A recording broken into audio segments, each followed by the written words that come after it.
I have been talking about late night Phanny or Phanny after dark because I have been getting frustrated, and this is that video. I don't know where this is going to go. I have no idea. I really don't. Usually, I don't have a script for my videos, but I get to hide behind like a presentation. I get to talk about the market, the ebbs and flows. And that's always gone on. That's really nothing new.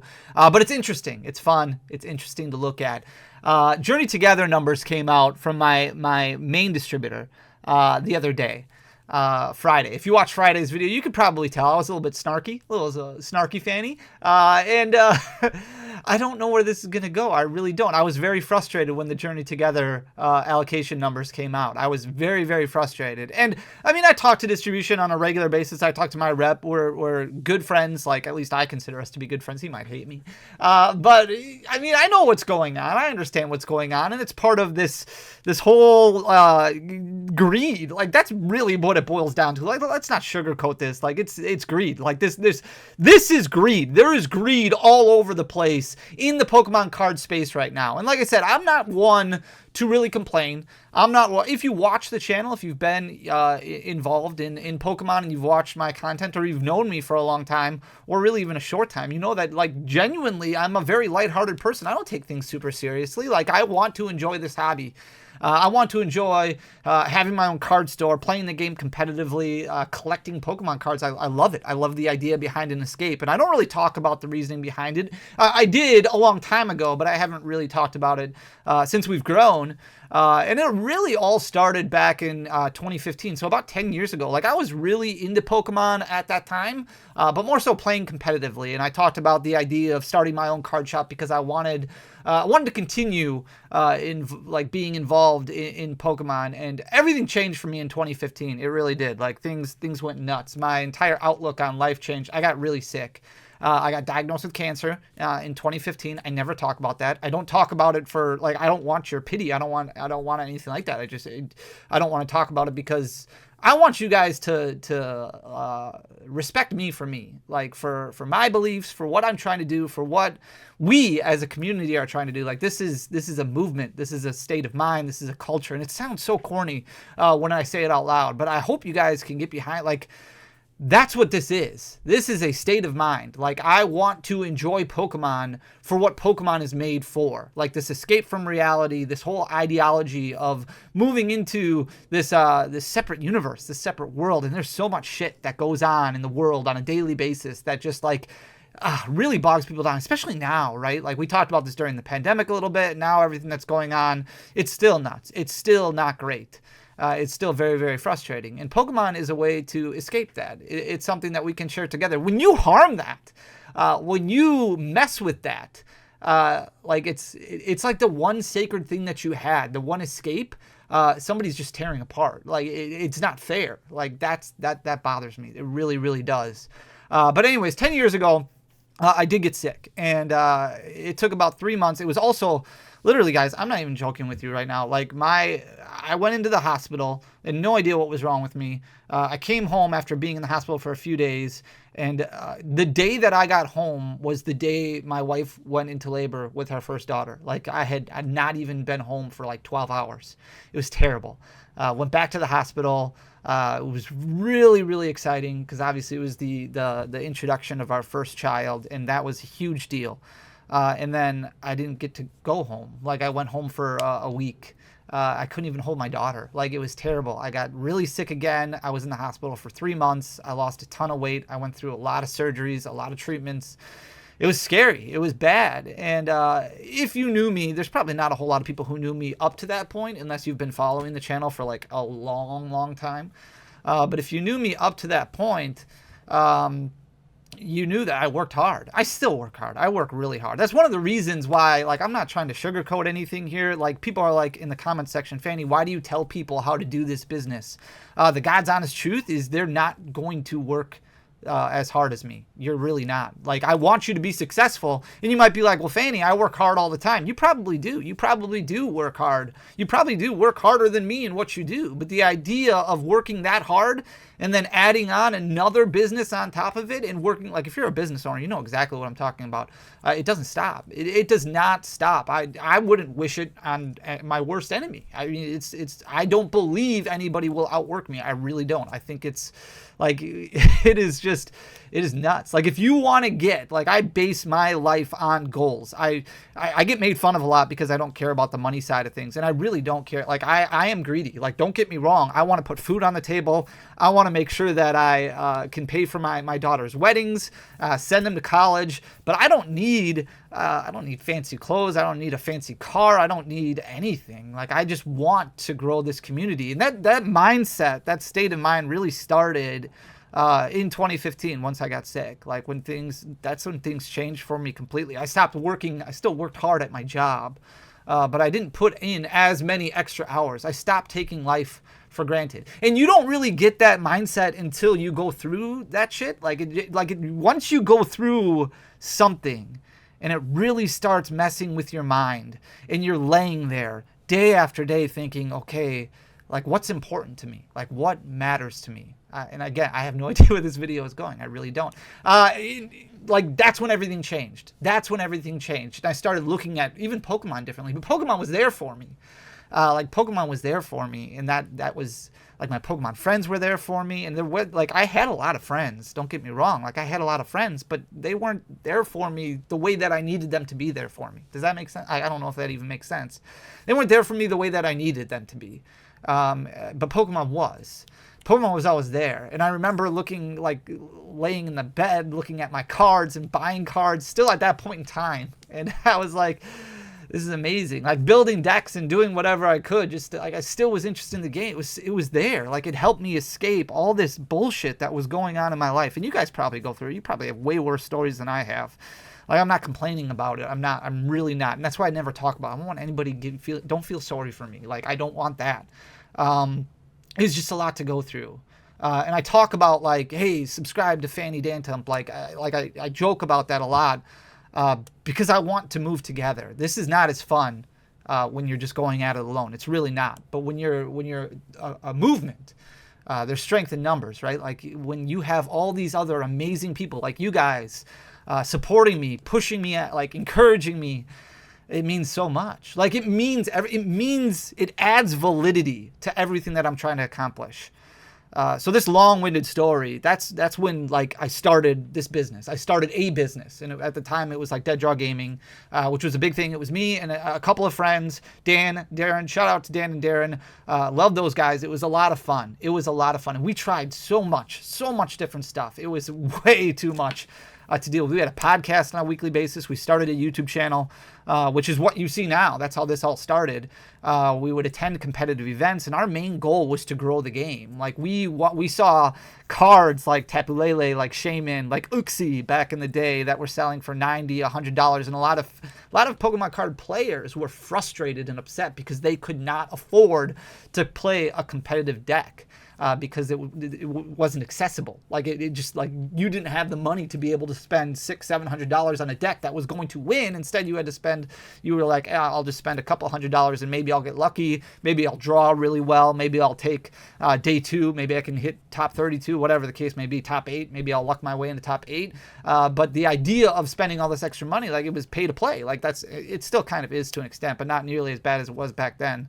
And if you were around back then, you knew that our goal was to help grow. Like, we really wanted to help grow, and we all had full-time jobs, and we were trying to balance everything. We started a Twitch channel. We obviously had the online card store to try and buy cards and provide for people at decent prices. You didn't have the secondary market like what you have now. That's why this is all foreign. This is all weird to everybody. If you've been involved in Pokemon for a long time, what we went through during the pandemic, and what we're going through now has never been like this. It was never. We talk about ebbs and flows.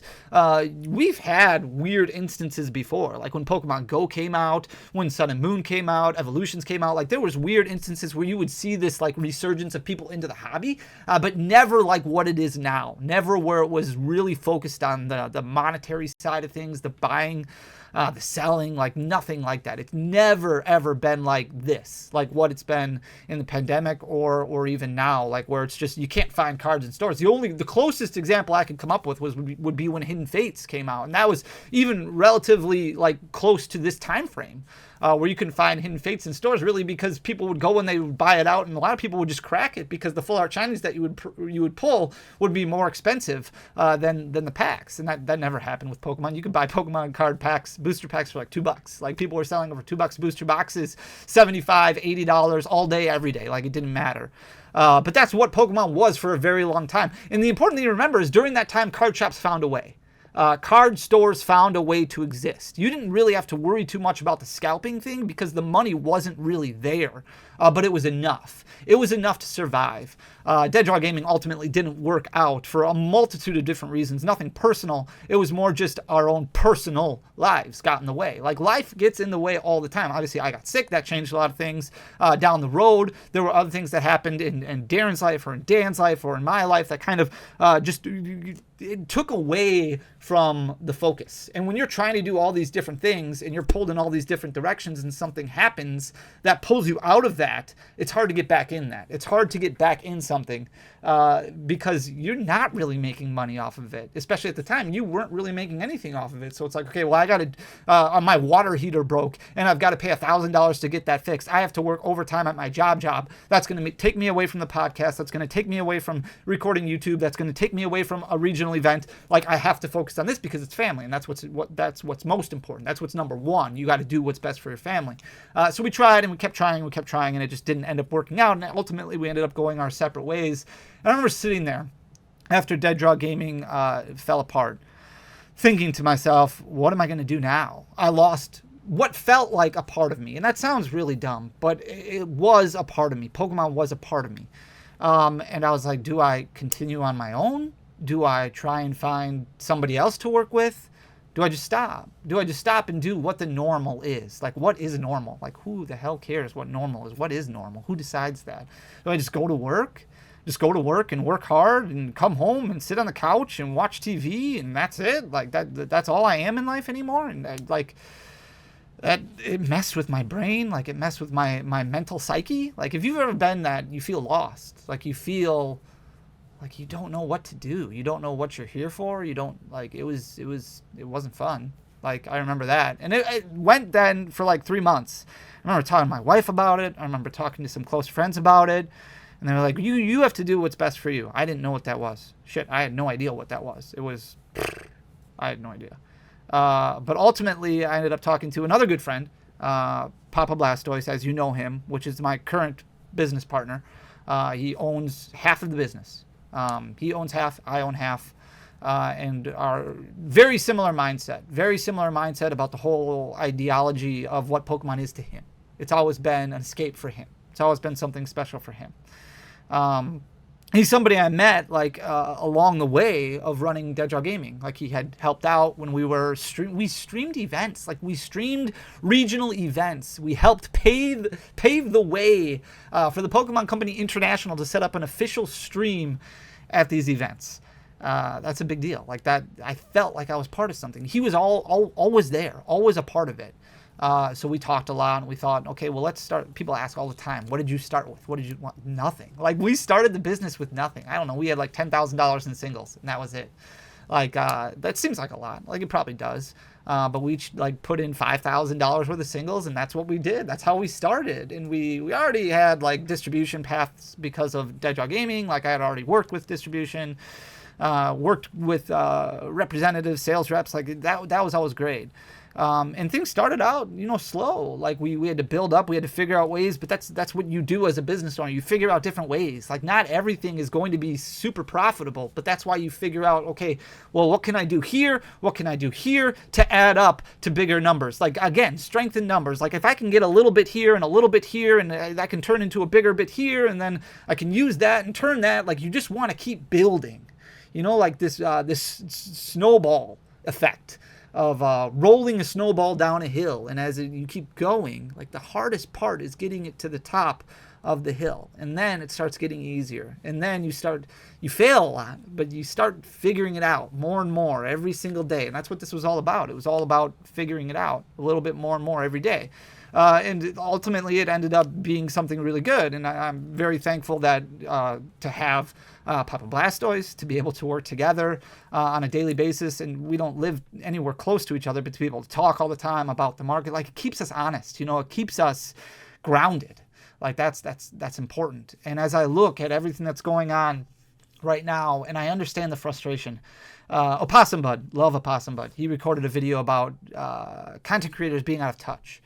And I do think that's true. Like, I look, whenever he puts out stuff, I always analyze myself. I self-analyze. I'm like, am I part of the problem? I had somebody comment the other day that said, I'm part of the problem because I am a rip and shipper. I stream on Wednesdays. I open up packs. I sell the packs for cheap. And if you don't get the amount of hits that I think you should get based off of pull rate data, I open more packs for free. Does that make me part of a problem? I don't know. I hope not. But I've always had access to packs. But am I losing sight? Am I losing touch of what's going on? I hope not. I'm trying not to. But I understand that it's frustrating. And the reason it's frustrating is because there are so many people that came in seeing this money grab. And I put something out on Twitter the other day, or X, or whatever you want to call it. I don't tweet often. So when I do, you know it matters. But I said, this is, I'm paraphrasing right now. But in 2 years, I figured in 2 years, a bunch of card stores will exit the hobby because there will be no more money to be made. And I use 2 years because, let's face it, like, we've got Team Rocket, we've got a busy year ahead of us. And then next year, we've got the 30th anniversary, and I guarantee you that's going to be nuts. So the next 2 years are pretty much shot. Like, we are screwed when it comes to product. Unless Pokemon does something, and that boggles my mind. Why are we not getting more cards? Why are we not getting bigger allocations? There should be more numbers. There should be more to go around.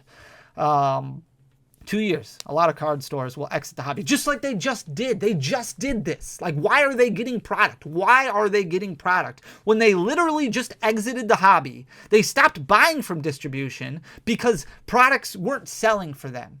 Like, that sucks. I get it, but that's part of nobody forced you to open a card store. You chose to do it. Why the hell are you going and buying out Target? Those products aren't for you.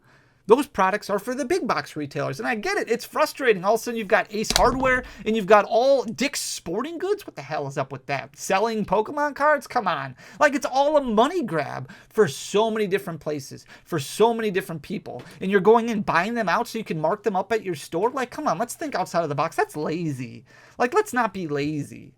And this is Phanny on his high horse, like typical Phanny being on his high horse. But it matters. This game matters to a lot of people. This hobby matters to a lot of people because there are stories. There are part of you. And I think that's the stuff that I try and convey. That's the culture. That's the state of mind. That's trying to get this, trying to grow something that's really important to you and not getting the help because you have people like that tearing it down. You're constantly going through all these walls that are just getting torn down. Anyways, I put out this tweet. In 2 years, they'll be gone. In 5 years, they'll be back. Because I've given up. Like this is just how the cycle is going to be. Like, it's bullshit. And that's just how the cycle is going to be. Because you're not getting any help. And you can complain about it until you're blue in the face. And it doesn't matter. Because it's still going to be a problem down the road. And I never felt that way until I got Journey Together numbers. That's when I was like, this is bullshit. This sucks. Like, this isn't fair. Like, I have been buying, and this is frustrating. I have been buying the same amount of product and more product every single set release. And then I get these numbers and it's like, hey, Phanny, we're going to have to cut you back. Why? Well, because there's a lot of other stores that we need to feed. A lot of other stores that are going to go and charge, $250 for an enhanced booster box of Journey Together. Journey Together looks cool. It does not look like the best set of Scarlet and Violet. Let's be real with ourselves here. It does not look like the best set of Scarlet and Violet. Not even close. Team Rocket does. Team Rocket has potential. But you look at Journey Together, it's not even comprised of 2 Japanese sets. It's a small set. It's very comparable to Stellar Crown, in my opinion. It's got a couple of cool SIRs. It's got a few cool illustration rares. But the hype is what's causing all this FOMO and the money. Like, we got to stop spending $200 for a booster box for a set that hasn't even been released. I get allocation numbers super early. I haven't put anything up for sale yet. Why are we buying from these stores that don't even have allocation numbers, that are just going to screw you over? Because again, they're taking advantage of the situation, and in 2 years they'll be gone, and then 5 years they'll be back again because the money will be back. The 34th anniversary leading into the 35th anniversary, because that's the path that we're going down. People realize there's money to be made in Pokemon. Well, shit, let's get into Pokemon then. Let's do it. Like, that's what really pisses me off. But you just got to deal with it. We got to deal with it together. How do we do that? Well, we stop buying above MSRP, stop supporting those places, but you don't get that. Like, that's the problem. We don't get that. Like, we sold at MSRP during the entire pandemic. Celebrations, we got a large amount of celebrations allocated to us. We sold everything at MSRP. And there was a lot of people who bought. Like, there was tons of people who bought that were really happy, really, really excited. Thanks, Danny. Like, thank you so much. Like, this is amazing. And then a year later, those customers were buying from every other store that had the lowest price listed. Like, that's the problem as a storefront. And that's why you get this mindset from a lot of stores that are like, hey, there's money to be made. I'm making it because you guys haven't supported me for the last year. You haven't. You're right. But that doesn't change your mindset. That shouldn't change your mindset. It's still what made you do this? What made you open up your card store? There had to have been some sort of burning desire behind wanting to open up a card shop. Whether it be because you wanted to encourage the play Pokemon, or you wanted to encourage this escape, or whatever it is, whatever reason it is. It couldn't have been to make money, because there was no money in Pokemon 10 years ago. There was no money in Pokemon 7 years ago. Like, you were selling booster boxes. If you sold a booster box for $100 7 years ago, you were super lucky. Super lucky. You couldn't sell booster boxes for $100. It was almost impossible. Almost impossible to do. But I'm not losing money. My time is too important to me. I'm not going to lose money on a new release. So when Scarlet and Violet Base came out, Paldea Evolve came out, Obsidian Flames came out, and all those boxes weren't moving, we just kept them at 110. We just kept them at 110. Okay, way below MSRP, but unfortunately way above the $90, $85 that a lot of customers who said, I'm always going to support Phanny, I'm always going to buy, I'll pay above market. They didn't. But that didn't change my mindset. Like, I know people are going to do what's best for them. That's fine. I'm going to do what's best for me. Like, I'm going to sell these at 110. I'm not going to lose money on them. I can't do that. My time is way too important for that. So eventually they sold, like, the real trickle. But 90% of the customers who buy from you they're going to buy at the lowest price. They want MSRP. Unless the market price is $50 below MSRP, then they want you to sell at market price. Like, that's just how it is. That's part of it. But that's always been a part of it. You find ways around that. Like, that's part of being a good business owner. That's part of being a card store. Like, you think outside the box. That's part of being a business owner. Look at this. This is crazy.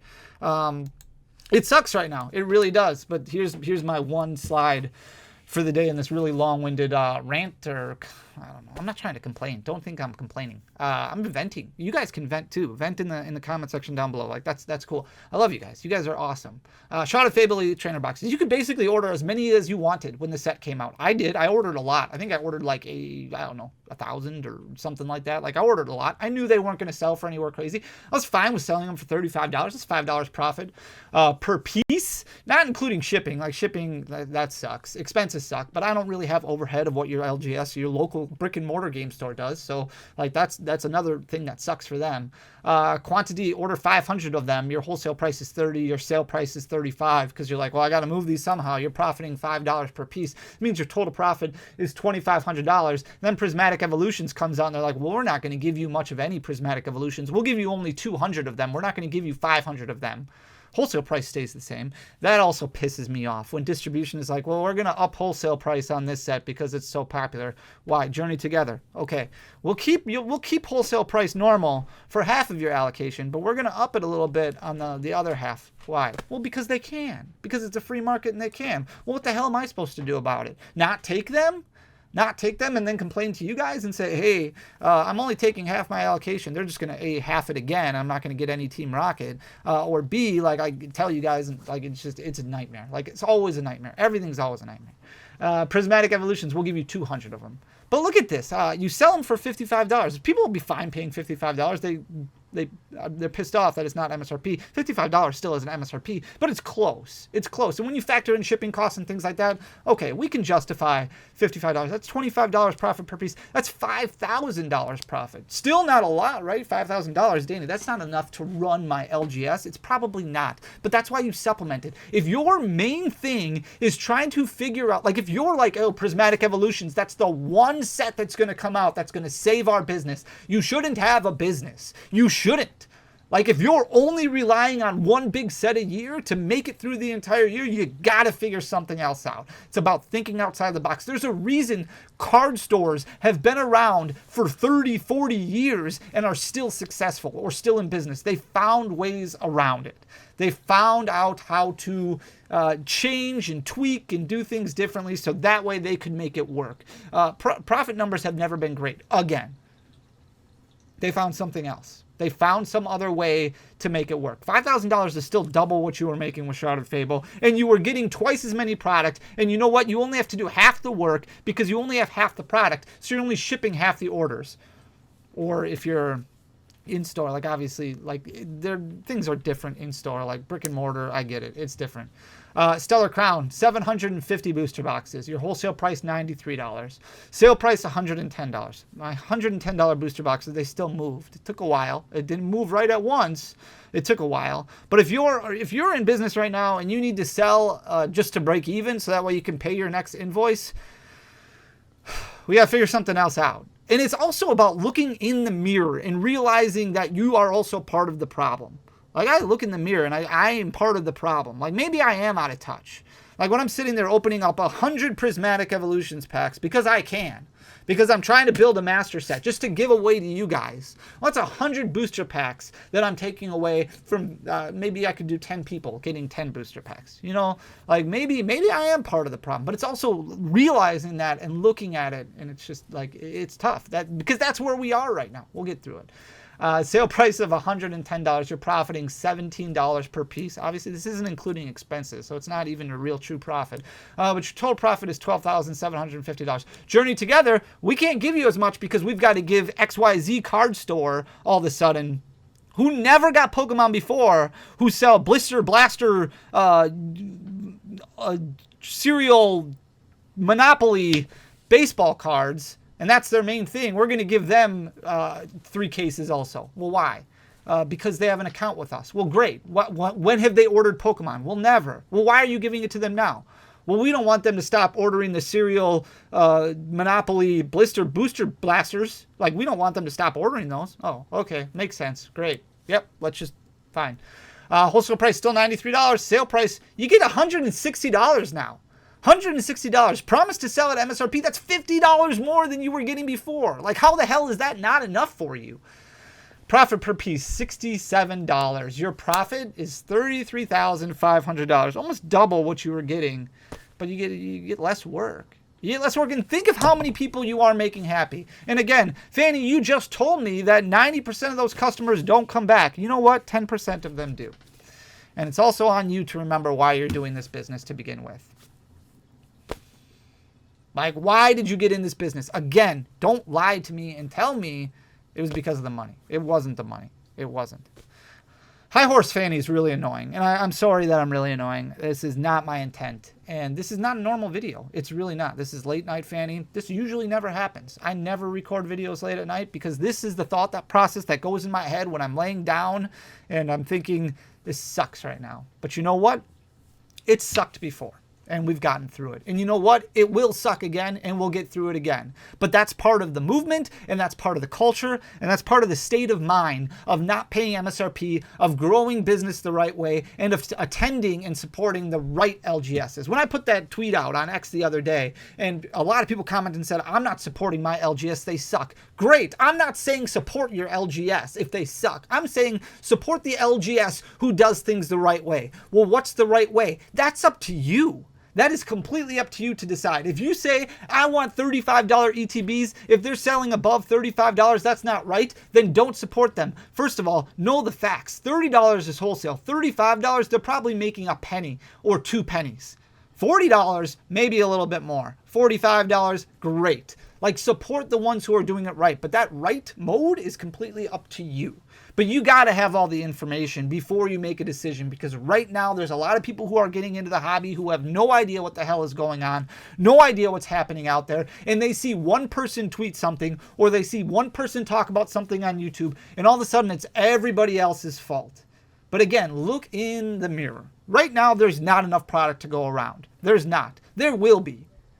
There will be. Remember why you got into Pokemon to begin with. Don't let this shit bother you. Don't let this shit bog you down. Like, it bogs me down, and then I get over it. And that's really what we have to do. You know what? Journey together. I'll figure it out. Fine. We'll figure it out. We'll get product out there at or below MSRP. We'll help people get the products that they need. And then we'll continue the movement. We'll continue growing, and we'll continue giving back to the community and doing what we can to make the community a better place. And does that make me a high horse fanny? Fine. I'm a high horse fanny. But I love you guys, and I want you guys to be around for the long haul. I want this business to work for the long haul. I'm not going anywhere. Not anytime soon. I'm done ranting. This isn't like a depressing video. It seems like it, doesn't it? It's not. It's not. This is part of the struggles of owning your own card store. This is part of the struggles of this escape, this family that we've built. You have fights as a family. Like, you have problems as a family, and you work through them. That's why it's a family. That's why we're a culture together. If you don't want to subscribe to me, don't subscribe to me. You don't need to be in the fan clan or the fan club or whatever you want to call it. That's fine. I get it. Not everybody's going to believe everything that I believe, but I am justified. Like, I have my own opinions too, and everybody's opinion is right. Everybody's opinion is also wrong. So you can agree with it or disagree with it, but I'm here to build this better. I'm here to make this better. And right now, it's being torn down a little bit, and that pisses me off. It really pisses me off. But we will get through it, and we're going to make the best of it, and we're going to move together. I love you guys. You guys are awesome. We'll be back on Tuesday with a normal video. Late night Phanny mode is done for now. I love you guys. Thank you so much for everything. I'll see you on Tuesday. Till next time. Peace.